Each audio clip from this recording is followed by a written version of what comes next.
Olá, boa noite. Começa agora o Jornal da Justiça desta sexta-feira, 4 de dezembro. O plenário virtual do Supremo começa a julgar a ação que questiona a reeleição na Câmara dos Deputados e no Senado. Esse é um dos destaques desta edição. E você vai ver também. O plenário do STF vai decidir sobre compra de vacinas e plano de imunização contra a Covid-19 no dia 16 de dezembro. Partido contesta no Supremo monitoramento de parlamentares e jornalistas pela Presidência da República. E Supremo Tribunal Federal moderniza a comunicação com órgãos e tribunais do país.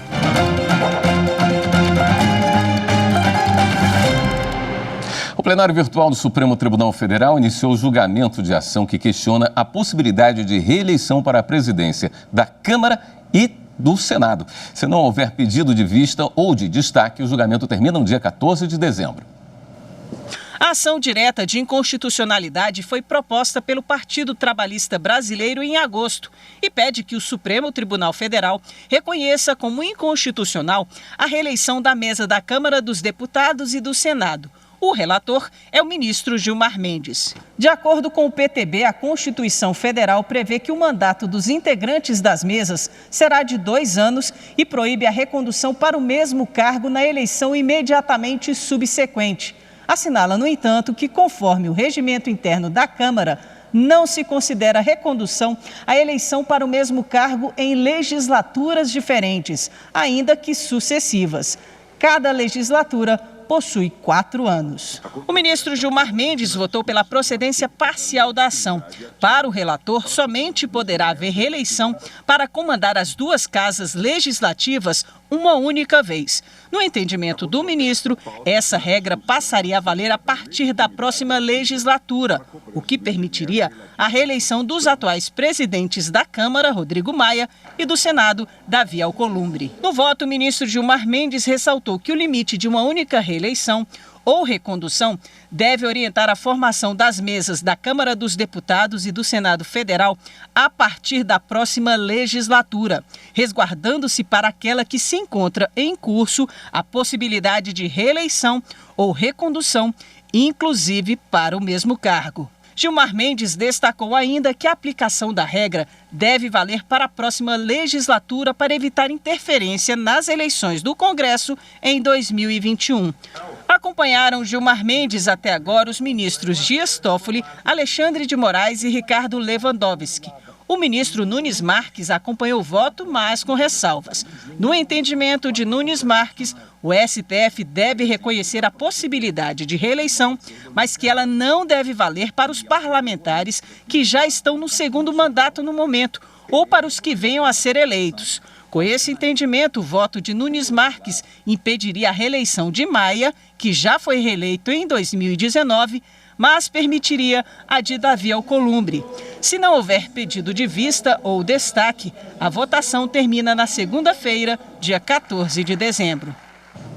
O Partido Verde entrou com uma ação no Supremo contra o monitoramento de parlamentares e jornalistas pela Secretaria de Governo e pela Secretaria de Comunicação da Presidência da República. Quem tem os detalhes é a repórter Viviane Novaes. Na ação, o Partido Verde informa que o acompanhamento diário com o uso de dinheiro público do que falam parlamentares e jornalistas nas redes sociais foi divulgado pela revista Época no último dia 20 e que, de acordo com a publicação, 116 políticos foram monitorados, entre eles senadores e deputados federais. O partido alega que esse monitoramento causa grave lesão aos preceitos de liberdade de expressão, manifestação de pensamento e de livre exercício profissional que estão previstos na Constituição e pede a concessão de liminar para suspender qualquer ato de monitoramento. A relatora da ação é a ministra Carmen Lúcia. Em busca de alcançar a meta da gestão do presidente do Supremo, o ministro Luiz Fux, de implantar a primeira Corte Constitucional 100% digital, a página de integração do STF com outros órgãos e tribunais foi atualizada. Demandas entre os tribunais e o Supremo Tribunal Federal, que antes eram feitas por e-mail, agora podem ser feitas pelo site do STF em poucos cliques.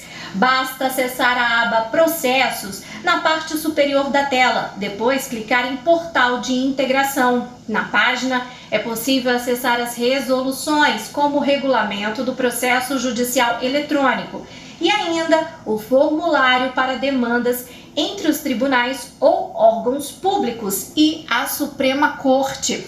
Com a novidade, questões como credenciamento de tribunal, cadastro de usuários, envio de processos, remessa à instância de origem ou baixa de autos pode ser feita de forma rápida, objetiva e segura. A Central do Cidadão vai acompanhar todas essas demandas. A implantação da nova tecnologia faz parte de uma das metas da gestão do presidente do STF, ministro Luiz Fux, que busca implantar a primeira corte constitucional do mundo 100% digital. A medida também possibilita gerar estatísticas para aperfeiçoar o sistema, além de atender à resolução que normatiza o processo eletrônico no Supremo. E em mais uma iniciativa para ampliar o diálogo com a sociedade, o Supremo Tribunal Federal lançou nesta sexta-feira 2 pesquisas sobre os serviços oferecidos pela Corte. Uma voltada para os serviços jurisdicionais, outra para os serviços institucionais e administrativos. As avaliações estão disponíveis no site stf.jus.br e podem ser respondidas até 31 de dezembro desse ano. Os resultados do levantamento vão subsidiar ações de aprimoramento das atividades do Supremo em 2021. E veja a seguir, presidente do Supremo Tribunal Federal, ministro Luiz Fux, pede destaque em julgamento virtual sobre o plano de vacinação no Brasil. Depois no intervalo.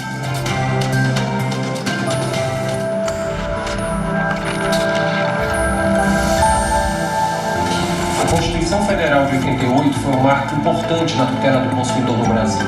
Não apenas porque reconheceu essa categoria como merecedora de tratamento jurídico diferenciado, como no artigo 170, inciso 5º, a colocou no mesmo patamar da livre iniciativa como um dos pilares da ordem econômica.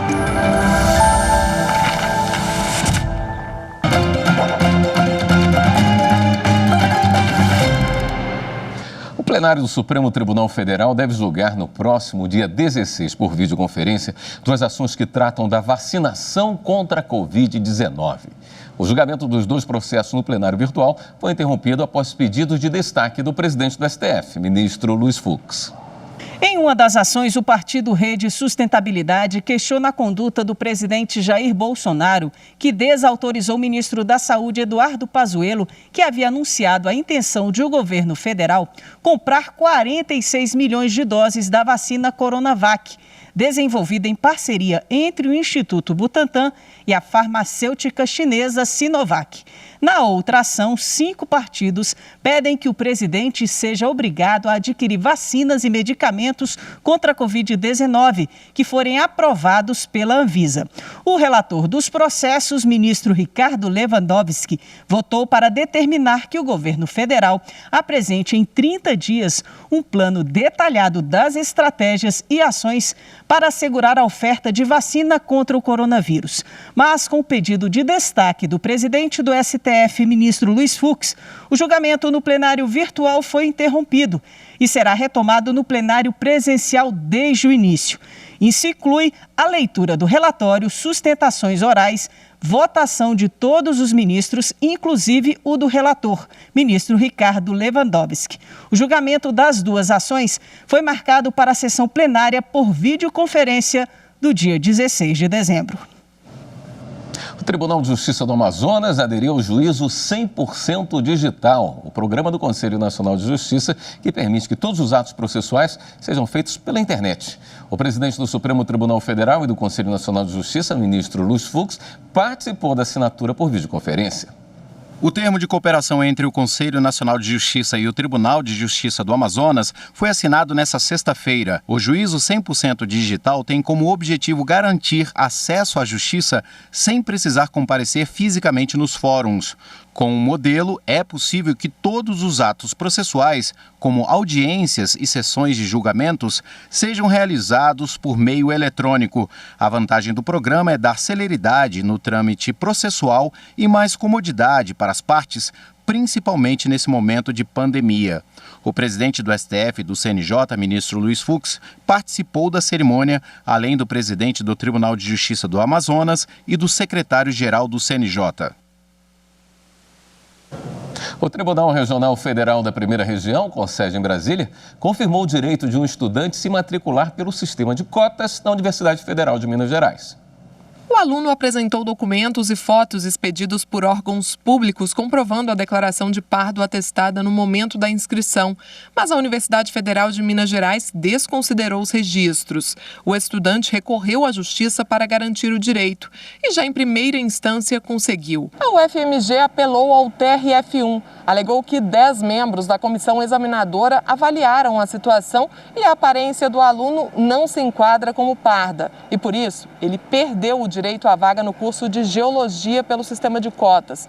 Mas a 5ª turma do TRF destacou que é possível, por meio das fotos incluídas no processo, verificar que o estudante tem o fenótipo característico de pessoa parda e os documentos também comprovam isso.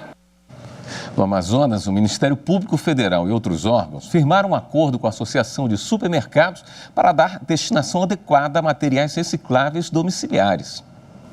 O acordo intermediado pelo MPF no Amazonas prevê a implantação e operação de pontos de entrega voluntária de materiais recicláveis, além do transporte desses itens para associações de catadores. O acordo tem a validade de 1 ano, podendo ser interrompido após o período mínimo de 6 meses e ainda poderá ter alterações necessárias.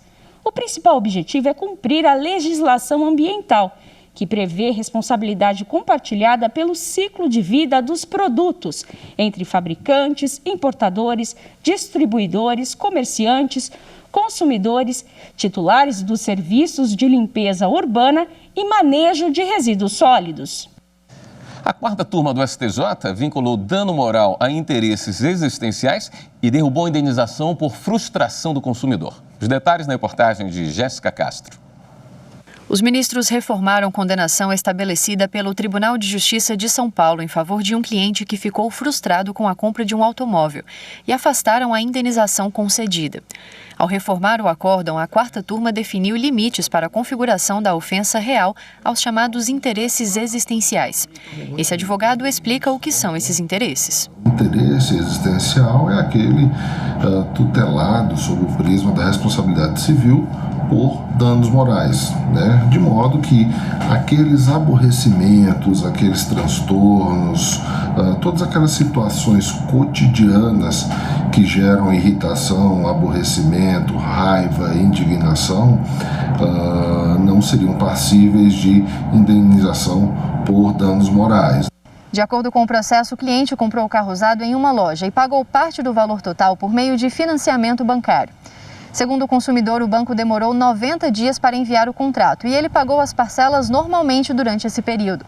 Mas ao tentar transferir o carro, ele não conseguiu, porque descobriu que o veículo estava alienado fiduciariamente a uma outra instituição financeira. Em primeira instância, o juiz declarou rescindido o contrato e condenou a loja e a instituição financeira a devolverem os valores pagos pelo cliente. A sentença foi confirmada pelo Tribunal de Justiça de São Paulo e as empresas foram condenadas de forma solidária ao pagamento de danos morais, por entender que ficaram comprovadas a frustração do comprador e a falta de interesse das empresas em resolver a situação. Mas no STJ, o relator do recurso do banco, ministro Luiz Felipe Salomão, ressaltou que os danos morais reconhecidos pela 2ª instância estão limitados aos dissabores do cliente por não ter rápida solução do problema na esfera extrajudicial. O ministro explicou que o Código de Defesa do Consumidor estipula que, para a caracterização da obrigação de indenizar, é necessário a constatação efetiva de dano ao bem jurídico tutelado, o que não ocorreu neste caso. Ao afastar a indenização, o ministro salientou ainda que há risco em se considerar que os aborrecimentos triviais e comuns podem ensejar a reparação moral, destacando que não cabe ao judiciário impor limitações eventualmente necessárias à autonomia privada, pois é possível que isso gere consequências imprevisíveis no âmbito do mercado, em prejuízo dos próprios consumidores, principalmente dos mais vulneráveis. E no próximo bloco, o ministro Humberto Martins completa 100 dias na presidência do Superior Tribunal de Justiça. Voltamos já.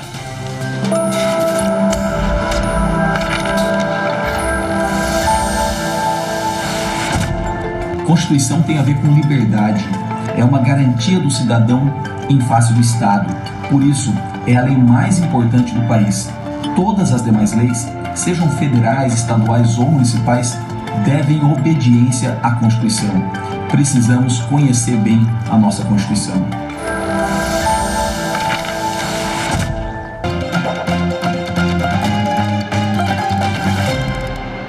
A nova gestão do Superior Tribunal de Justiça, sob a presidência do ministro Humberto Martins e do vice-ministro Jorge Mussi, acaba de completar 100 dias.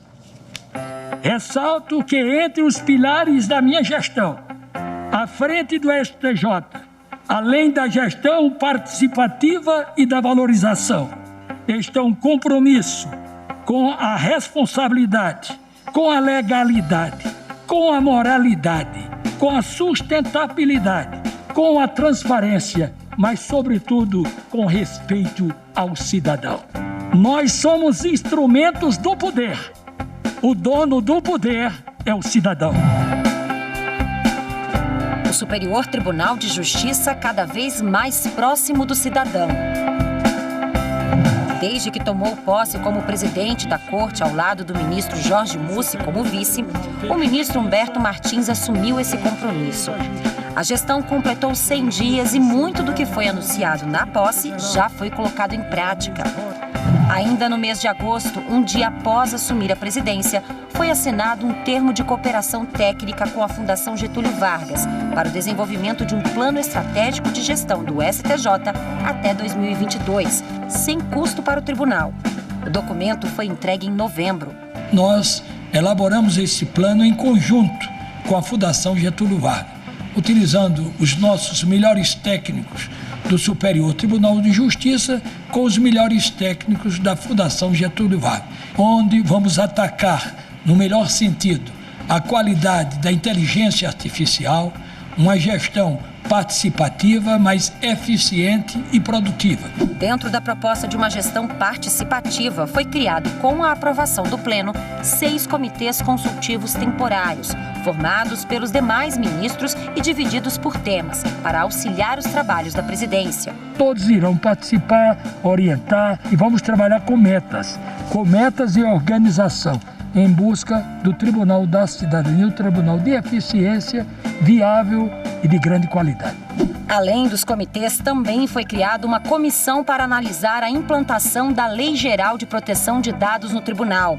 E no site do STJ foi criada uma página especial com informações sobre a nova legislação, conforme recomendação do Conselho Nacional de Justiça.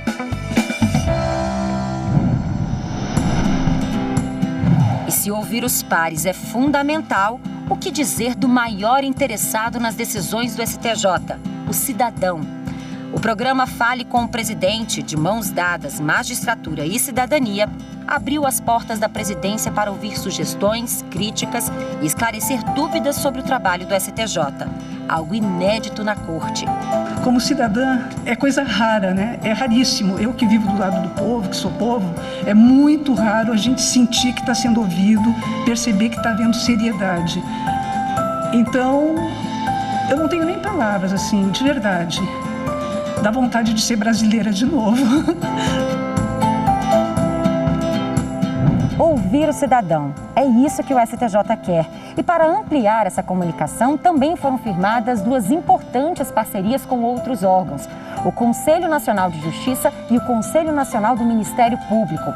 A ideia é integrar os sistemas das ouvidorias para promover o intercâmbio das informações e aprimorar os serviços oferecidos. Uma gestão participativa é uma gestão integrada, humana. Nos últimos 100 dias, várias ações foram iniciadas com o objetivo de promover no STJ inclusão, igualdade de gênero e igualdade racial. Entre elas, o projeto Empatia, para estimular servidores a se envolverem em ações voltadas com pessoas com deficiência. E também a adesão do tribunal ao projeto He for She, ou Eles por Elas, criado pela ONU Mulheres para promover o equilíbrio de oportunidades entre homens e mulheres na corte. Um ano de desafios para o Brasil e para o mundo. Com a pandemia do novo coronavírus, foram necessárias adaptações para enfrentar a nova realidade. Audiências e julgamentos virtuais, trabalho remoto, limitações e cuidados redobrados para a retomada das atividades presenciais.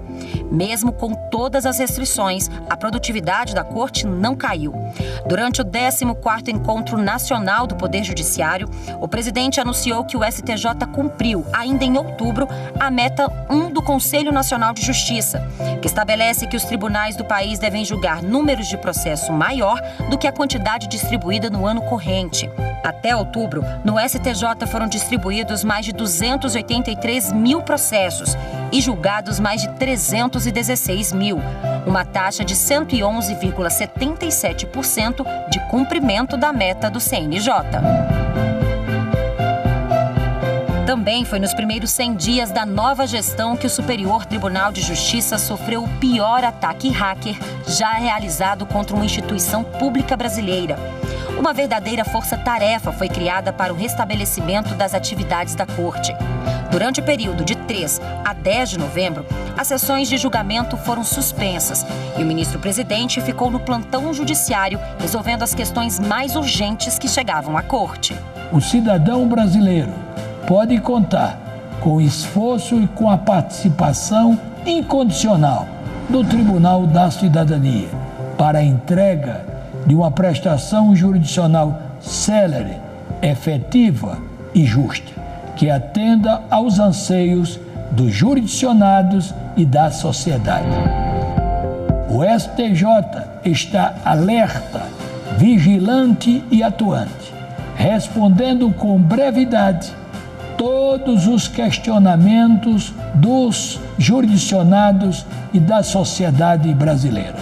Justiça de qualidade, efetiva, rápida e justa, torna-se, assim, garantia do Estado democrático de direito. De mãos dadas, magistratura e cidadania. A quinta turma do STJ reafirmou o entendimento de que o modo como o crime é cometido pode demonstrar risco social e justificar a decretação da prisão preventiva. A jurisprudência foi aplicada pelo colegiado ao analisar um caso em que o réu, acusado dos crimes de homicídio qualificado e corrupção de menor, alegou que a prisão preventiva dele era ilegal, já que possuía bons antecedentes e só havia respondido a uma ação penal, na qual foi absolvido. Segundo o processo, o acusado, por vingança, teria sido responsável pela morte a tiros de um adolescente que denunciou o envolvimento dele com tráfico de drogas. Ao homologar a prisão em flagrante, o juiz considerou haver prova suficiente da materialidade e indícios concretos da autoria do crime. O habeas corpus, impetrado em segunda instância, foi negado. Entre outros fundamentos, o Tribunal de Justiça da Bahia apontou que o réu responde a diversas ações penais. O relator do recurso no STJ, ministro Joel Ilan Paciornik, observou que a prisão preventiva foi adequadamente motivada, ficando comprovada pelas instâncias ordinárias a gravidade concreta da conduta e a periculosidade do recorrente.